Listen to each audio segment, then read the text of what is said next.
anti-heroes. The guys are right on the line of being bad, but they have morals. It's not it's it's not against God's rule. It's against man's rule. Sure. Right on the edge of that line. And I like writing characters like that. Well, I think I So gravitate to those characters because I think I grew up, in a system where it was like I didn't know what poaching was until I was in like my 8th grade year, and everybody in my middle school went through hunter safety, and I was like, wait, you mean we're not supposed to just eat these animals when we're hungry? Like I, so right. I guess now I have to follow the rules That now might that have I been know the rules. that might have been a thing in Idaho where I was also. Right, right. I mean, where and I think I'm far enough out of the time that I could be prosecuted to say, I'm pretty sure I killed some things out of season because I didn't know what seasons were. So, Yeah. so I look at your characters like Wes, or Wesley, and for those of you, we're talking about a different series that we haven't been walking through, but I think that even Angel applies and Rob apply, to the character list of characters that say, hey, listen, I know what man's law says, but actually there's a higher law than that, and making sure that the people I love and care for aren't hungry or are defended is a big part of the conversation. Right. And that's where I like to go with a lot of the characters. So, well, I love it. I certainly love it. The farm series, the behind the curve scenario. When you kind of talk about, like, I don't know. I don't know if you ever call it building a mag or a mutual assistant group in your books. But when you look at that, um, without giving away any specifics about your life or your friendships or people, of course, I would never ask you to violate any trust. But I mean, have you been inspired by other people who have kind of collectively said, like, hey, we all have each other's back. We're all gonna do this together. Yes. Um, quite a bit. And I don't normally write about that because there's a lot of things that I try to keep close to the vest when it comes to that kind of things. Like if I take and I drive a lot. I I'm not home very much. And I try to take my family as much as possible. I'll just say that. But I guarantee you, I've got contacts just about everywhere I go. If something happened, I've got an invite to go. It's all about making those contacts. It's about building those relationships. It's about finding like minded people. The Farm is the first series where I think I really addressed a pre planned mag.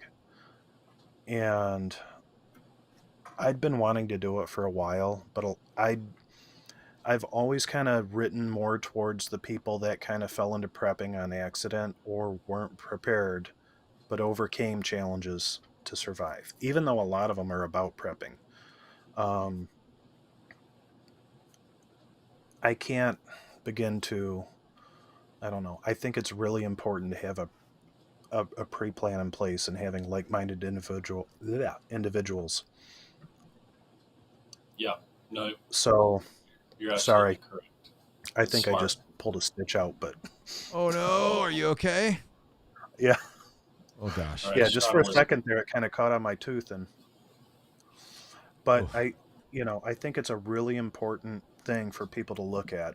And I haven't until this series really touched on it much because, you know, Lone Wolf, even if he survives, what's the point? Humans need community, Right. they need love, they need support. So, It's I don't funny know. that you say That's kind that. of my hippie answer. No, that's not a hippie answer, man. I think you hit on something. I've actually walked away from series. I'm not gonna like name any names on authors. I would never put you in that position, but I mean, I've walked away from book series where it's primarily the lone wolf scenario. It's just like, this doesn't relate to me. I got too many relations as a pastor of a church. I mean, and some might say that any forward thinking church should sort of automatically be a little bit of a mag, right? But I know there's a lot of churches out there that aren't. But I just, I don't gravitate toward the Lone Wolf series at all. That they don't even ring as thought experiments for me because I've got nothing for it. Well, and there's not a lot of character growth, which for me is when I'm reading a book, what I like to read. I agree. Not to get That's too an technical. opportunity. How about is anyone your favorite authors you'd like to go ahead and do a shout out? Or Yeah, who inspires you in the genre? who do you read? Believe it or not, I haven't read in the genre in a few years, Okay. but the last big post-apoc series I read is between 2 and 3 authors.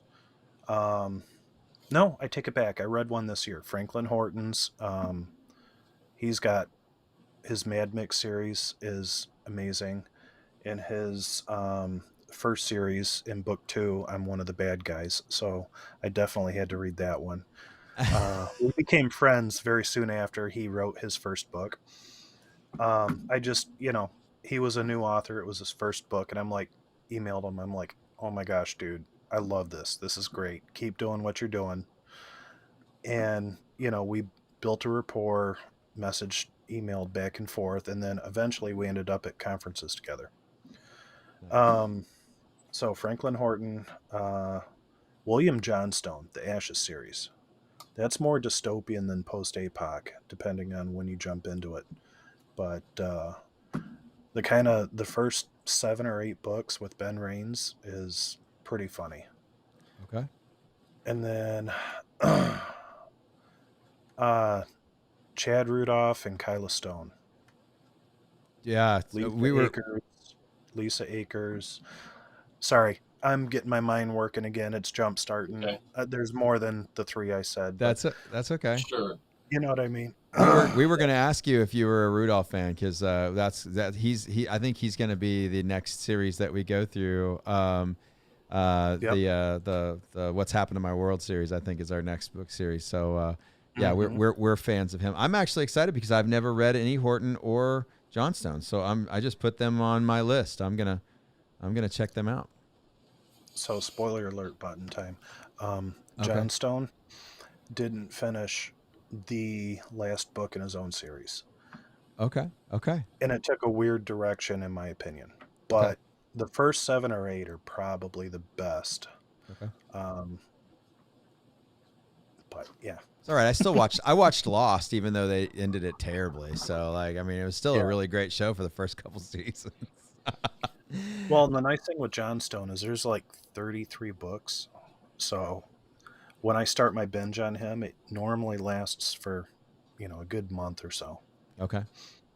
Good to know. Good to know. All right, I got a pop quiz for both of you. So we'll start with you, Boyd, and then I want to hear Phil's, and then I'll give my answers. Top 3 prepper skills that you see just as absolutely like imperative to know how to like not necessarily stuff to have, but skills to have tucked into your brain. Go. Shelter, fire starting, water purification. Okay. Start with the basics. Start with the basics. Those are good ones. Thinking more broad spectrum, my mind immediately went to resiliency and the ability to cope and adapt to any scenario would be number 1. 2 for me, I've already forgotten, and you're killing me. I can't do, I can do one thing. I love having a co-host with TBI. It's great. It's good stuff. It's good times for us. I had really good ones. No, I think fire making skills are important. Outdoorsman skills in general are important. Uh, in my mind, what's important about outdoor type skills is really the proper application of them in whatever environment you're in, because they actually do change pretty drastically across different climate zones. Oh, sure. And that's kind of, resiliency is a big thing for me, the ability to adapt and overcome. Survival is 80% in your mind, and then there's some other percentage of important stuff that comes into play. If you think about anybody who spent any time in an adverse situation or location, if you can't get your mind straight, nothing happens. So bad things happen very quickly. And if you can't discipline your mind, um, then you're going to lose the battle very quickly. And so it's one of the largest skills that we teach and train in the military, and in any sort of a um, survival situation. If you go to a survival school, first things that they prepare you for: how to discipline your mind, how to quiet your own fears, and how to overcome and adapt to constant challenges, and how to get past failures. So, is that more than three? Well, but I loved it. It was awesome. And so before I share my three, I'm going to pause you because you touched on something. Boyd, have you watched the new Dune yet? I'm not going to bring anything up if you haven't seen. Okay, all right, never No. mind. I'm not going to mess with you. I was going to bring something up. Phil was talking about being able to quiet your mind, and there's some stuff. Anyway, I don't want to ruin anything for you. Well, I Good. should say I'm sure my he's main read the plan books and now. seen everything, right? Say that Yeah. again, Boyd. You got rep. Well, I was just going to say, though, the only reason my three may work for me is because my plan is not to be where anyone else is going to be, Right. where any big issue is going to be if Sure. something happens. And if I fail at that, then my plan falls apart very quickly, and a flexible mindset, like what Phil's talking about, is perfect. Yeah, yeah. And so I think when I list my three, I'm basing it on kind of a bug in, I've landed where I want to be situation, because if I'm still trying to get to the place where I want to dig in, there's obviously some land nav stuff there to get me there, but assuming that I make it to the place that I want to be, and I get to bug in. I said hunting primarily just because it teaches you so much about like outdoorsmanship and what proper clothing and like what you need to be able to functionally acquire moving protein, right? And then something to do with that hunting scenario, I put canning on my list. Being able to like prep, like store food away so that you didn't just if you take a big animal like a deer or an elk or a bear or something and you have no way to preserve the meat, then you kind of just wasted a whole bunch of animal. And then I get a little kooky and probably have to be careful outside of the bunker, but reloading too.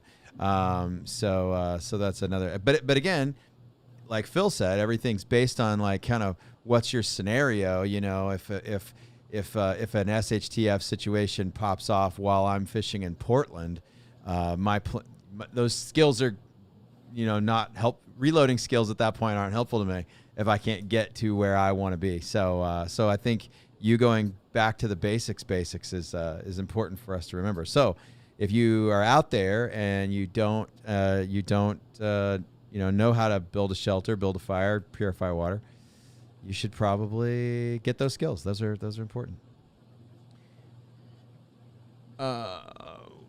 Any questions from you, Phil? You got anything for Boyd? I want to keep this rolling. I don't want to have a bunch of dead air. Yeah, you distracted me. Sorry. I had a good one. I'll let you go first, and then I focused on your question. I'm going to have to start writing things down. Yeah, I've got that's why I got that's why I do that. Well, I was going to say, I thought that was your side of this partnership. I know, right? You just get my short filtered reaction. There you go. There you go. No, actually, Mr. Craven, I was going to ask you, as an aspiring and ever failing writer myself, and I know a lot of people think that they want to write. Perhaps you could inspire a little by a couple of either key tips or things that have helped you to maybe get through your first one would be a good tip, and then just key insights to maybe methodology. A lot of writers have their own methodology, and then I've noticed successful ones tend to have some common traits. So the biggest thing I can tell new writers is it's not a sprint, It's not a race. Well, it is a race, but it's a marathon. And you got to be in for the long haul. And don't write the book of your heart that's going to break your heart if it doesn't actually go anywhere for your first book. Just don't do it. Because if you've never written a book and you've never published a book, your first book is going to be your worst book. It's it's hard, and that's not a universal, because I know authors that have written their first book and they're New York Times bestsellers, but for the vast majority of us, it's a learning experience as we start out and as we move and as we improve. I've always wanted to write for a living. As a little kid, and I'm going to age myself here, my parents bought an XT, which I thought was the coolest thing ever. And the first thing I did was pull up the text editor and start writing a story when I was a little kid. Do, do, do, do, do. And it took me, until 2012, 2013, until I really tried to get serious about doing it. Um, and I failed. I failed a lot. I still fail all the time, but I still, write books that I can make a living off of, you know. And the third bit about becoming a new author is be wary of moving the goalposts too much. Let's say you write a book and you want to get this many reviews or you want to earn this amount of money. The next time you do that, you move the goalpost because you want to do a little bit better every time, right? Sure. And at a certain point in time, you've moved those goalposts so much that if you don't hit your own theoretical goal,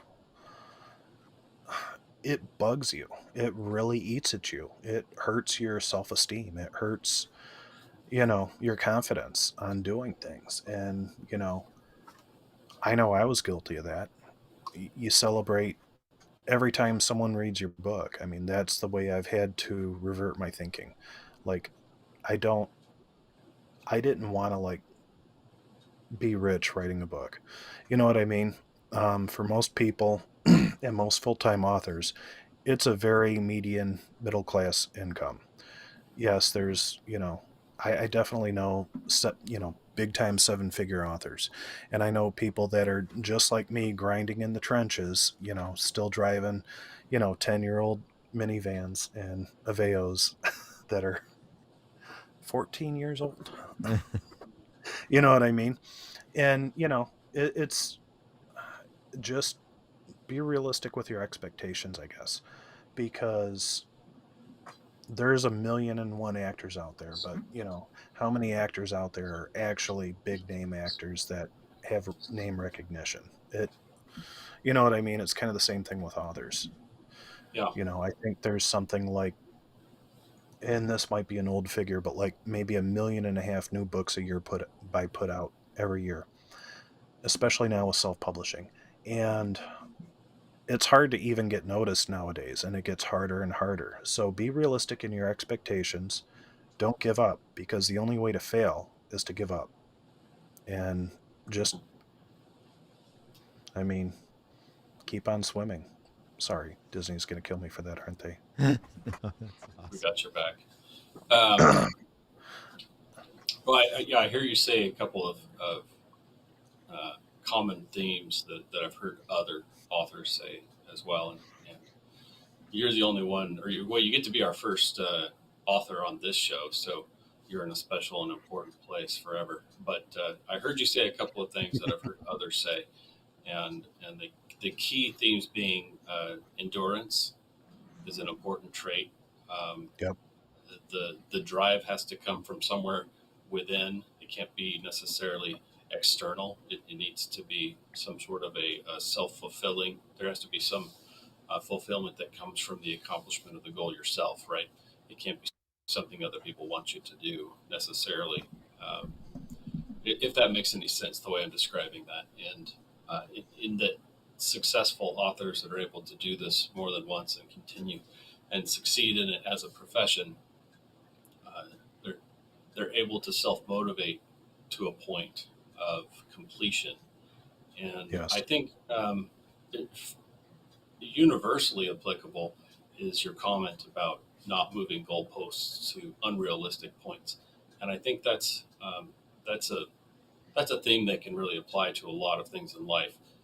It's easy for some people. I'm a very motivated person, so it's easy for me to set goals that others see as completely impossible or unrealistic.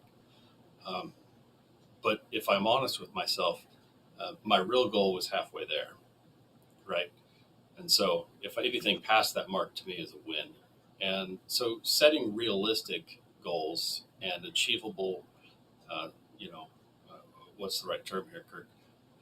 Midpoints, Yeah. or Medians. yeah, medians. Yeah, I think that's an important thing that you said as well. So again, thank you. I appreciate your insight and your experience. I find that helpful, and I think others will also. I just want to mention, like, I wrote probably 30 books before I actually figured out how to sell them. Okay. We So won't make you disclose your secret there, but I'm abnormally dumb in that regard. But, the definition of insanity is trying the same thing over and over and expecting different results. But the thing with writing is you can actually improve. You can work with peers and others and improve what you're trying to do every time. And that's why, you know, don't write the book of your heart the first time around, because You're not the not a first lot of person. people. Hmm? No, keep going. Not a lot of people. What? Sorry, I didn't mean to cut you off. Not a lot of people can hit it out of the ballpark right on the first pitch. What it's you're not the first person that I've heard that from. I would think I was listening to a podcast with Jack Carr a few months ago where he was talking about, the original book that he had planned on writing. I think one of his mentors was like, you can't write this yet. Like this is too important. You have to make too many mistakes before you get to this book. And so I think then he went and wrote the Terminal List and started the character arc and got some things in place. And so so that you're definitely not the first person to say that to me. I've attempted 2 or 3 times myself, even not in a fictional scenario, although I do have some fictional ideas floating around in my brain hole. But as a pastor, like I've got a couple like really super practical, Christian, things that I've really wanted to put my pen to. I've got a handful of really great, outlines drawn, and I've just, do you have like a daily word goal? Like, do you sit down and be like, I want to hit this mark every day, whether good, bad, or indifferent, whether I scrap it or not? Yep. You do? Do you mind disclosing that? Is that a top secret information? Well, don't because give I've away not trade been following secrets. it. I've not been following it for a while. Oh, okay. Back when I was writing is the real me, Boyd, and 3 pen names, my goal was 5,000 words a day. Okay. When I'm really cooking with gas, I was getting 10,000 words a day. When I really pushed myself to insane levels, my best day was 18,500 words. Wow. And when you consider most short novels, like the ones you guys are reading, are about 75 to 80,000 words. So, Yeah. just to give you an idea. That's And that's why, under my name, I probably have 40 or 50 things under my name, and my pen names put it up to like 132, really. something like that. Do you And I share your other pen names, or are those top secret? no, No. Okay. All right. No, that's cool, man. Like I not said. that one's not even bunker talk, man. Sorry. It's all I right. like it. Hey, you know what? You gotta hold those cards close to your chest, man. I totally Yeah. understand. I know you're out there writing that paranormal romance stuff. That's cool, man. No big deal, dude. No big deal. Phil, I haven't drug Phil into the I haven't drug Phil into the Opus series yet, so he wouldn't have gotten that joke. But Okay. yeah. So anybody who picks up Boyd's Opus series, it's about an author, and he writes some weird stuff. So, Yep. Well, so man, thanks for even just getting into that. I didn't even really plan on getting into like author advice stuff. I really appreciate picking your brain there. Back to some prepper things. What do you think the number one thing you learned from your grandma or your grandparents as far as putting up for hard times was? But it come even more than what you expect to use. Okay. You've got Um, the saying. You've used it in a couple of your books series. What is it? one The for you, one for me, one because it's free. Okay. All right. Yep. That's I awesome. mean, that was my grandma on my mom's side, and her big thing was making her own applesauce. In Michigan, every fall when the apples came in, we'd put up applesauce, and she had this way of cooking it, and she'd add red hots to the applesauce. She didn't use cinnamon; she used actual red hots. Instead of Oh, sugar and cinnamon, she used red hots. And every time she pulled a jar out, that's what she would tell me. You know what I mean? yeah. She'd cook it, she'd can it, and we had applesauce until, March or April. And, by that time in Michigan, with me as a kid, we could start getting apples from other places because fruit was very seasonal back then in the Right. town I grew up in. You've mentioned the applesauce with red hots in your series, haven't you? That's that I think so. I think that didn't because I had never heard of that until I read it the other day, and now you mentioned that. I love that that's a real thing. I love it when I That's a real thing. Yeah, that's pretty exciting stuff. My wife is a very talented applesauce maker. She makes some rad applesauce. We have a lot of kids in the church that when they come to the house to visit, they're like, "Can you open a jar of applesauce?" Because they love it. They love it. But I'm gonna have to have her see if she can throw some of those red hots in there. I'm kind of a low sugar dude these days, but that sounds like I got to try that. It's good. I don't think I could do it nowadays either, or applesauce in general. But same boat. I'm Um, low sugar, low carb.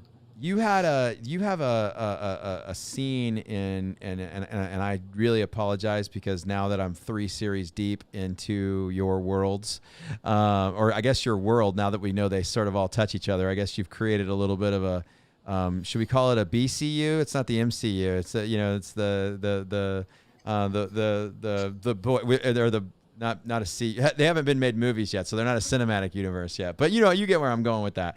Yeah. Is there's a scene in one of your books, and I apologize not knowing which one it was, where one of the grandmas shows up after the dad has been laid off or has lost the job, and the kid in the story is like, oh, this is why. Like this is why she does the and she brought all the third jars over, which I don't know if am I remembering that correctly? Like, Yeah. is that something Yep. that you experienced personally, where Grandma showed up with a big trunk full of jars? Uh, Not necessarily, Okay, but That's I know happened my to me. grandma did that. Yeah. I it's mean, yeah, it's I definitely how it would be. remember. I remember right after my parents divorced when I was little. Me and my dad started making a pizza crust, and we get done with that, and we get pizza sauce on it, and we go to put the cheese on because we didn't have meat that we were going to put on it, and we didn't have cheese, and it's like, well, what are we going to do? And I remember my dad's like, what would grandma do? She'd find something cheesy. Macaroni and cheese pizza. I swear to gosh, it's not something Jimmy John's, or not Jimmy John's. What's that place? Papa CC's, John's, yeah, Papa CC's. John's. Yeah, it's not something they invented because back in the '80s, I know it was a thing long before the restaurant made it.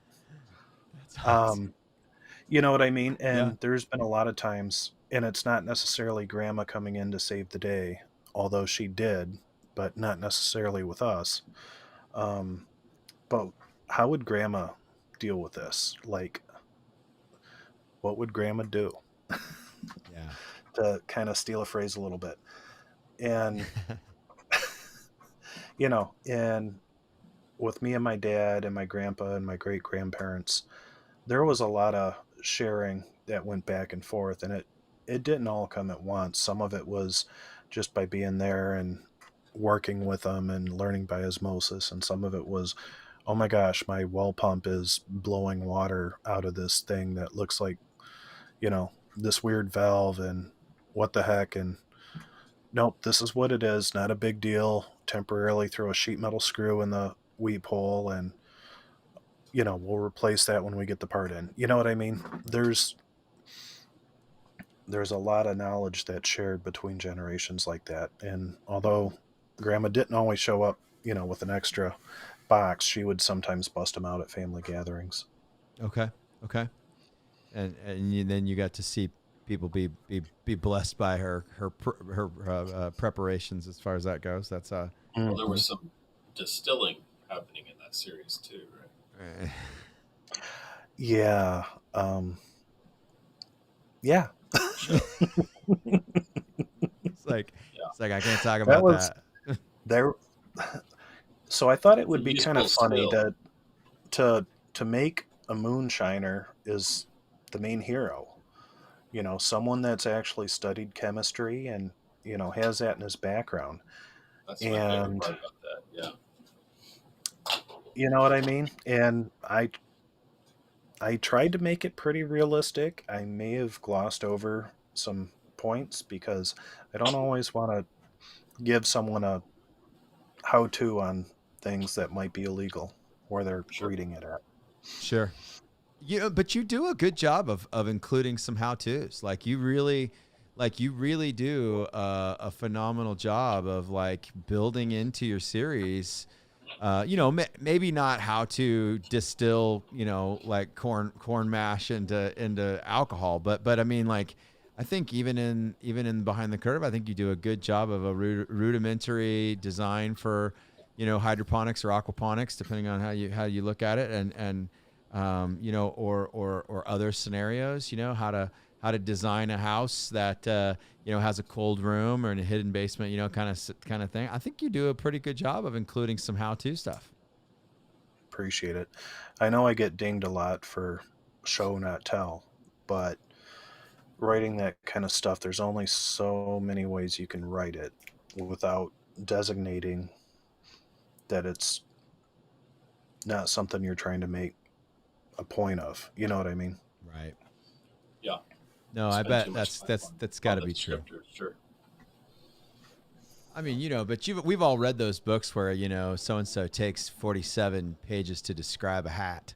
Like it's like, holy moly, man! Like, it is Or the firearm is an entire chapter or two chapters, right? Right. In the firearm build, just so we all understand what's being carried. right. Yeah. Yeah. No. But I'll read that. Absolutely. Jennifer says she enjoyed the hydroponics ideas. Jennifer is a world-class gardener. She's a dear friend of our family, and you want to talk about somebody who knows how to put up for hard times and how to grow food from the ground. So if you've inspired her to think about hydroponics, then that's high praise right there. I appreciate it. And believe it or not, it's not that difficult.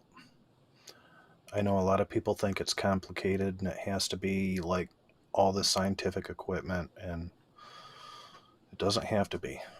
I watched a guy the other day on YouTube build an aquaponics system out of two kiddie pools, a set of a set of sawhorses, and then his planter beds. I mean, I was like, this is incredible. Like, you can really get some cool stuff going. You don't have to have a pond that you're pumping water away from the catfish. You can have some IBC totes and some things like that to be able to really grow some super super cool stuff. Because as much as I want to believe it, man cannot live on rabbits and deer alone. Like, you got to have some vitamins and minerals and some carbs in there That's what too. beer is for. That's what beer is for. Okay, yeah. I can't remember who said it, but beer is proof that God loves us.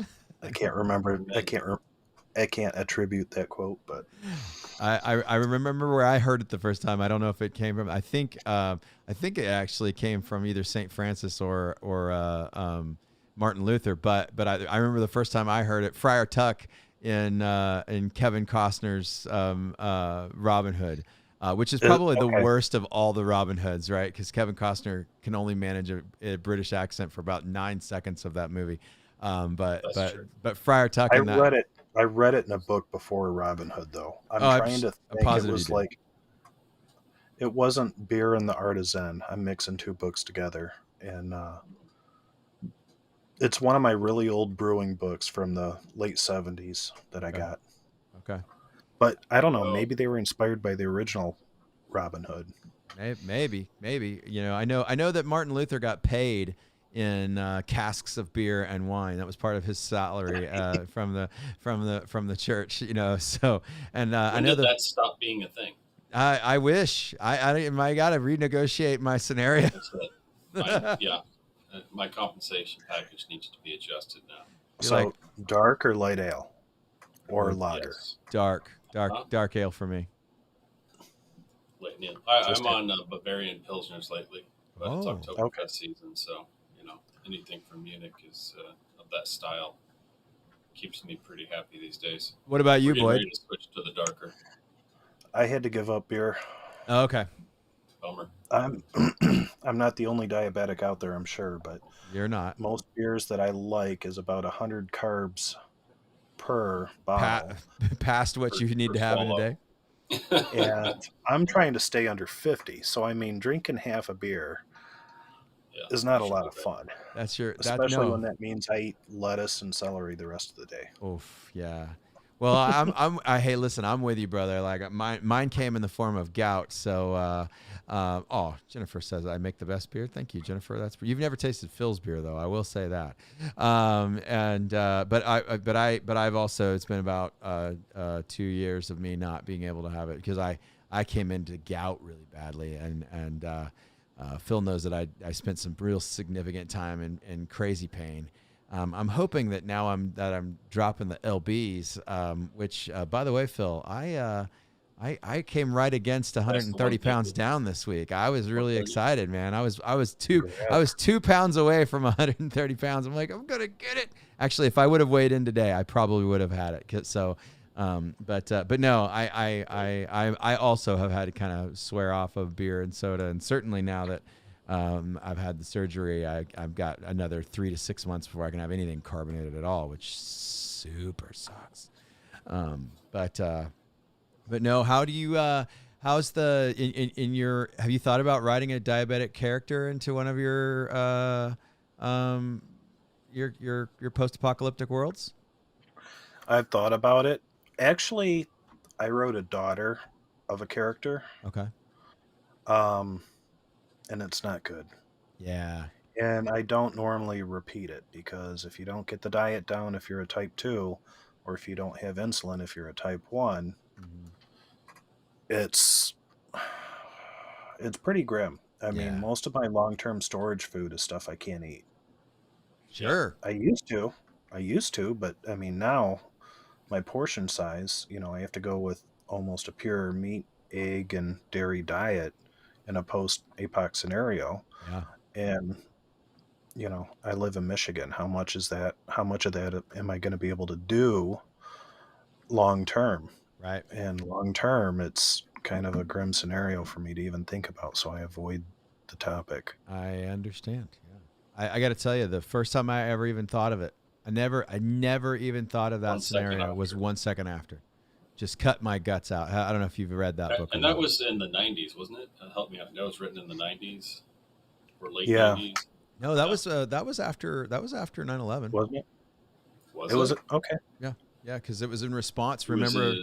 It was they in response to the EMP yeah, the EMP written in conjunction with Rumsfeld. yeah. Jennifer's telling you to look into water glassing eggs, Boyd. Yeah. I've read about it and I've got directions printed out, but I've never tried it myself. Either that, or I would say maybe it's time to invest in one of those harvest rights. You start freeze drying your own good stuff. I didn't Well, break even but I point mean, stuff on those. Oof, it's hard. I'm not against that, and I'm not against storing freeze dried in general. I've got a ton of it. But eventually, unless I can replenish it, I'm going to run Right. out. Yeah, that's true. So I can only plan on living as long as my stores will keep me healthy and functional. And Yeah. at a certain point, if I have to start eating other stuff, I'm going to start having issues. And let's be honest, my medicine's going to run out long before I'm going to run out of food. Yeah, Yeah. that's I true. mean, it's hard to store over a couple years worth of medicine without worrying about it going bad. And if something really happens, where are you getting your insulin? Where are you getting your metformin? Where are you getting, Right. Right. I mean, the stuff I take, it kind of comes automatically. Astrozatafan or whatever Mm-hmm. to protect my liver because the other medicine I'm taking will destroy my liver. It's just, it's crazy sauce. It, you know, Yeah. that's It, why I don't include it because it's really kind of It's yeah. pretty personal. Yeah. That's hard stuff. personal and depressing, and I don't want to think about it. Well, I'll tell you. I mean, I went to the pharmacy today, and picked up, picked up a bag of meds that I've got to take right now. Most of them are all temporary stuff, that I'm dealing with. But man, I look at that and go, gosh, this is this, these things. Just if stuff goes hardcore upside down, man, there's there's we could bring this conversation back up in the bunker in a little while. I have some thoughts as far as how the church can and should respond. The 1 second after, kind of deal. That's stuff that I don't really need to be out on Facebook and YouTube, for sure. But no, yeah, I can definitely appreciate that's got to be a pretty dark topic, and I would imagine it's hard to look into that pond and see that. Yeah. Well, before we lose our public audience here outside of the bunker, can we get you to give us any hints, Mr. Craven, on perhaps book four, or is there a book four coming Um, for sure? Is that available for the public, or can we squeeze you to say it here? I'm gonna. I was supposed to finish it this week, and Ooh, obviously I didn't heal up as fast as I thought. So between finishing it, 2 rounds of edits, my wife, who's now going to kill me because I slipped up on the air, and um, I'm still hoping I can keep the end of November Okay. as a oh wow, deadline. that's a Now, as far as what's coming, the farm doesn't have enough people. If you're really going to protect that large of an area, their communications are deficient, even though they've gone ahead and encrypted, even though that's illegal. Right. Their motion detectors and cameras are kind of cute, but they don't have a rotation set up on people watching it. And as it was pointed out by one of the other characters in the book, unless they come straight at the main gate, they're not going to slow them down. Right. Barbed wire and electric fence only goes for so long. Yep. They need to build. Right now, they have access to something not a lot of people do, and that's food and food in abundance. They've got fresh water. They've got their own electricity. They've got yep. enough electricity to replace the grid, not only for the farm, but for a small portion of the area. Mhm. So, when most people's ideas of food storage includes their freezer and fridge, what happens if the government and emergency powers decides to start shutting off people's power in the winter to force them to move into these camps for the consolidate and make sure they can control movement of people and things like that. Right. Um, they're also going to need some skilled trades. And I'm not talking, because Kurt's a real estate guy, Steven's a builder, you know what I mean? Anna might be a shooter and a model, but she's also good on a CNC machine, and you know what I mean? She's Yeah. got other skills. Um, they're going to need more help farming Yeah. because at some point the fuel's going to run out unless they run into a guy that knows how to make biodiesel, knows how to build the equipment to make biodiesel. They're going to have to replace gasoline at some point, which means um, their modern stuff, not necessarily their old Suburbans that are set for it, but some of the more modern stuff is going to need to be converted to be able to run on pure ethanol. They're going to need a full-time butcher. Grandma with her big spoon Excalibur cannot be the only one butchering pigs, steers, and goats. I love Big Spoon Excalibur. I just need you to know that. Like, man, the way she wields that spoon, brother, you nailed that. Like, that is so like the quintessential grandma. Watch your It mouth could have around just as grandma. easily been a flip flop. Yeah, it could have just Yes, as easily been a chancla, man. You know, so that's that was awesome. that's great. I love Those are that. With my great. Those are grandma with a lots of wooden teasers. spoon. So But you're Yeah. absolutely right, man. I think I'm excited. You've shared some cool whispers there, because you're absolutely right. And I think we see some inklings at the end of book 3 here that that tell us that they're starting to recognize, they're starting to get it. You know, even just the kids that snuck onto the farm and nearly got took out, much beside the agents. You know, they're getting it. They're starting to get that. Oh, we all go Big to bed Red at the needs same to be time. replaced. well, and if it wasn't for Big Red, the Oh, they'd farm be. would have been rolled. Yeah, they'd have rolled. Yes, that was a fluke scenario. Loved it. Loved the fluke I scenario. thought it That was was well great. written. That's Yeah. probably one of my favorite scenes, and other than righteous retribution on the side of Boyd Okay. or Rob. So gushing just a little bit. I want to publicly do this, and I know Phil's going to echo this too. All right. The way you write animals, man. So first of all, I'm a dog guy. Phil's a dog guy for sure. The way you write the animals as characters, I got to go chase down my hairless monkey. You know, like I love the fact that they have. You hear their thoughts. You know, man, thank you for that. That Oh, is no such a problem. refreshment inside of your writing. I just love the animal's perspective on things, and big red going, they've got hats on and I hate hats. You And they know, were really funny looking hats. really funny Yeah. looking hats, that have little beady glow in the dark things on them. You know what I mean? Like I love that. And I love to get, Big Red's perspective on Anna, and the dog's perspective. Now I'm getting all crossed up on which dog we're talking about here, because Well, I've got three that three some series deep. people have, you recognize in your characters that some people just have a way with even the most aggressive of animals, and it's so true. Some people have a way; they're whisperers, um, Yeah. and that really plays into the real life interactions of aggressive or dangerous animals, right? So it just makes it a Well, little more realistic. So we love it. and what I found with dogs and even big bulls is they can tell when you're nervous or scared or Yep. whatever, and they can feed into that, and it forms, in my opinion, how they're going to react to you.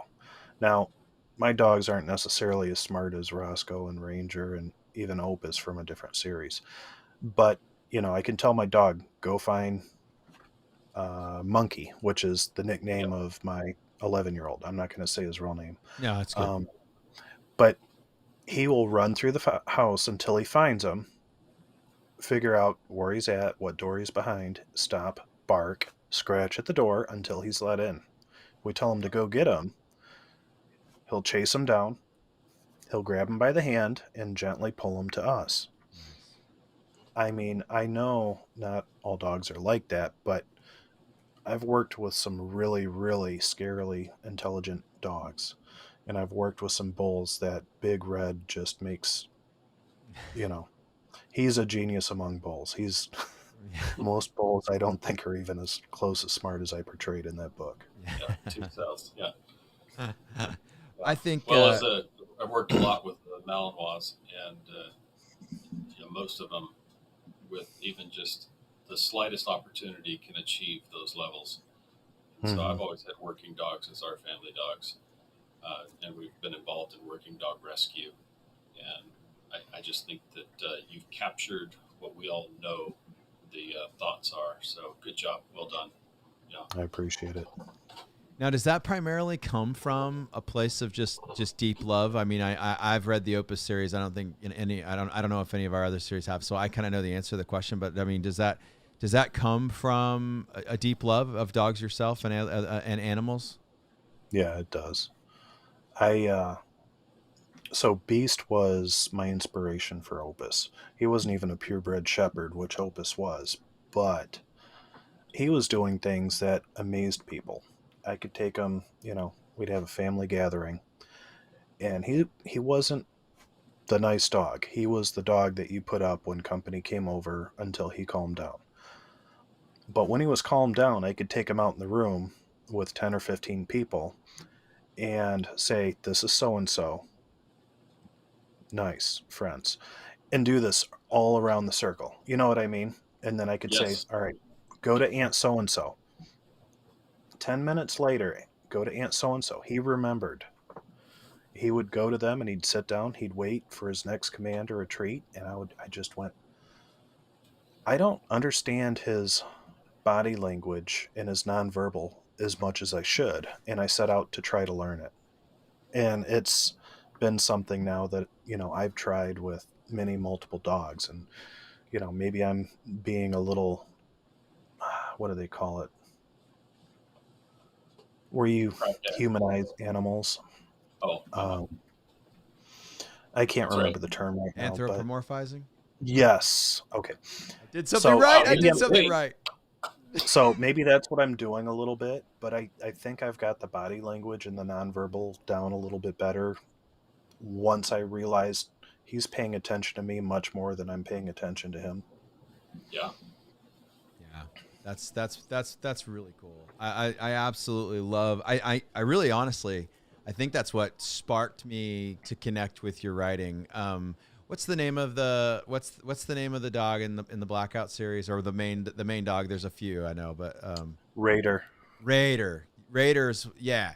So I honestly, I think I connected with you as an author. The way you wrote Raider, the way he began to communicate back with Wes, and I, man, that was so cool. I will say you personally have inspired me. So we've raised Shar-Peis now. Shar-Peis are fantastic dogs. They're beautiful. Their superpower is lying on the couch and licking themselves. They are nearly useless. They'll let like if you shouldn't be here. But that's about it. We've got Brittany. We got a Brittany, and we've had Brittany's now since the Shar-Peis have been gone. But I got to tell you, brother, you have inspired me. A security dog is definitely the next thing on the list as we start like transitioning to our own property again and those kinds of things. I really, really wanted to get there. Well, and I just want to say it doesn't necessarily have to be a normal security type dog.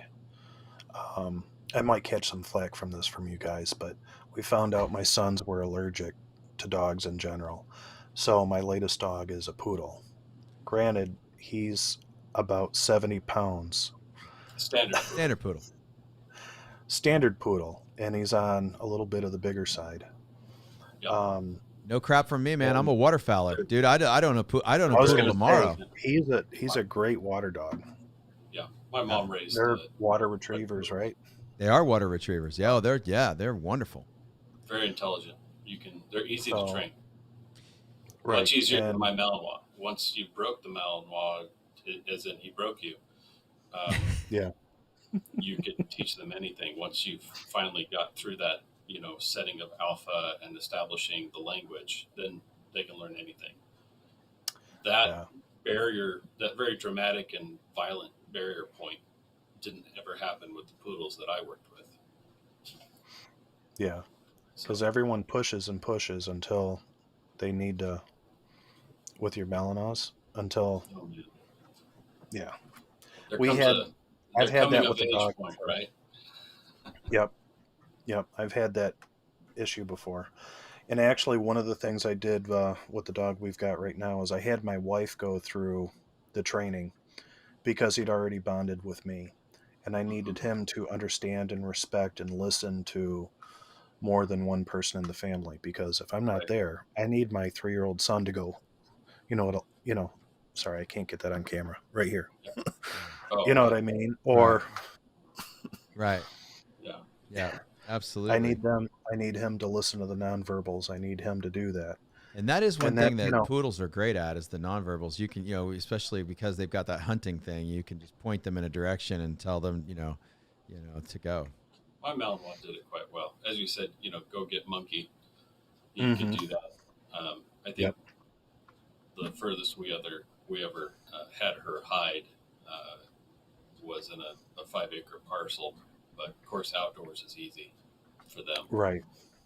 So um, Well, we need and to I we like, need to go ahead, sir. I was just going to say, I don't know. I guess I kind of like to write dogs because, I mean, the love in them is pure. Hmm. And, you know, I, the way they interact with our kids, they protect us. I don't know. You asked if I was a dog lover? Definitely. And once I learned how to read the nonverbals, I started paying a lot more attention. So, Although you can ride a rooster too, man. Like you got some versatility. You got some other animals in your wheelhouse as well.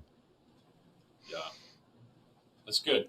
Okay. Thank you Well, so much. yeah, Yeah, thank you. we got one last. So this is the end of our main session, and then I think I think Phil would it be correct to say that the plan will be for us to wrap up book 3 next week, since we really didn't get into any kind of the practical stuff, which is totally okay, but then. If you're a Patreon member, you should definitely hang around. You should go to the Patreon page and hang out. Click into the Discord, come hang out with us. Maybe we'll get Boyd to open up even more. He shared some things he shouldn't have shared. He's probably already in trouble with his wife, but we'll. yeah, I misspoke. I'm sorry. I just want to say I misspoke. I was going to say swears. I misspoke. That's that's all right. The intent was clear to us, if so if we if got your we back. if we see an obituary later next week, I'll know what happened. It's okay. It's only Yes. about a 5,000-mile trip for me, but to get started, uh, Shoot but straight across Canada. there you go, straight across they Canada. love me when I go to Canada. So anyway, thank you everybody for watching. Thanks for being a part of this, and of course, thank you to our special guest, Boyd Craven the third. And we are going to be jumping out of here and into our Patreon bunker for a little while, and we'll keep Boyd around for as long as he can. I'm sure his mouth is getting ready to implode. He's probably really would love to go feel a little bit better, but if we can get him hanging around for a little while longer, that'd be great. We love you guys. We hope you're out there thinking about preparedness and in real practical ways. Please pick up the Behind the Curve series. Honestly, you're probably going to love anything by Mr. Craven, but since that's what we're talking about right now, you can find it. Tell us where they can find you, Boyd, before we sign off of here. Where are the best places to watch your stuff unfold? On Facebook, boydcraven.com. I'm published on Amazon. You can find my paperbacks just about everywhere paperbacks are sold. I don't know if they stock them everywhere. Apparently some Walmarts do, some don't. Same Wow. thing with Barnes & Noble. Dude's in Walmart, Phil. That's exciting. I haven't been to I one in know, a while, but I'm due. I was excited. I bet you were. I bet you were. But then of course we found you on Audible. Do you have are your audiobooks available anywhere else, or are you exclusive through Audible? I think the deal is with Audible, iTunes, and Amazon. Okay. So Fantastic. Well, thank you for being here. Thanks everybody for watching. Phil, thanks for your input, brother. We will be back again next week, and we'll finish up Behind the Curve, The Farm, Book 3. So do tune in next week. It's going to be a lot of fun. And then hopefully, if Boyd had fun, Maybe we can get him to come back when book 4 drops and talk a little bit about that. If we haven't offended him and run him off by hanging out with pastors. Good night, everybody. We appreciate you. Come hang out with us in Discord. You can come join Patreon. We'd love to have you. It's not, again, just to say this every week, it's not about us needing your $3. It's about creating a place where we can talk a little bit more openly about topics that we would get banned from Facebook and YouTube and the book of suck, right? So, all right. Thanks, everybody.